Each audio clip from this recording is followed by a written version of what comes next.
ভারতের কপালে চিন্তার ভাঁজ। বাংলাদেশ বিমান বাহিনীকে এবার শক্তিশালী যুদ্ধ বিমান দিচ্ছে পাকিস্তান, জানি ঘুম হারাম দিল্লির। ভারত বারবার বাংলাদেশের সামরিক সক্ষমতার বিরোধিতা করছে। বাংলাদেশ নিজেরা সক্ষমতা বৃদ্ধি করুক তা চায়নি, তবে এবার বাংলাদেশ প্রতিরক্ষায় নজর দিচ্ছে। তুরস্ক, চায়না, পাকিস্তান থেকে কিনছে আধুনিক সব অস্ত্র। এরই মধ্যে বাংলাদেশকে পাকিস্তান তাদের সেরা যুদ্ধবিমান JF-17 থান্ডার ব্লক 3 সেমিলোটের হস্তান্তর করেছে।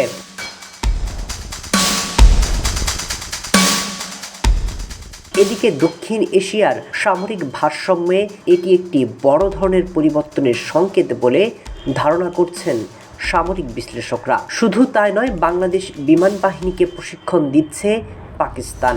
ঢাকাকে সরাসরি পাকিস্তান বিমান বাহিনীর পক্ষ থেকে প্রস্তাব দেওয়া হয়েছে। মূলত ভারতের সাথে সীমান্ত নিয়ে সংকটের মধ্যেই এই প্রস্তাব দিল ইসলামাবাদ। বিমান কিভাবে শত্রুকে ঘায়েল করতে পারে তাও বুঝিয়ে দেবে পাকিস্তানের বিমান বাহিনী। উন্নত যুদ্ধ বিমান চালানোর প্রশিক্ষণের জন্য আগামী দিনে বিমান বাহিনীর পাইলট এবং কারিগরি কর্মকর্তাদের পাকিস্তানে পাঠাবে ঢাকা।